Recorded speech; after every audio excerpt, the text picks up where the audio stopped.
Have you heard about Day of the Dead, Mexican traditional celebration which is happening every year in 2nd November? Hello, I am Maral and welcome to my jewelry land. The Day of the Dead is a Mexican holiday where families welcome back the souls of their relatives for a brief reunion that includes food, drink, and celebration.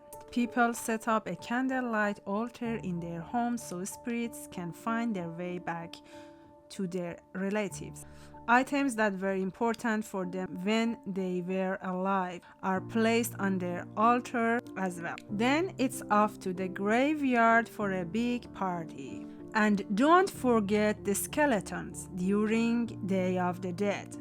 Skeletons and miniature plastic or clay skeletons are everywhere. Why? Mexicans reminding themselves that this is just a part of life. Hanging out with skeletons remind people that one day they will be skeletons, but not for a very long time.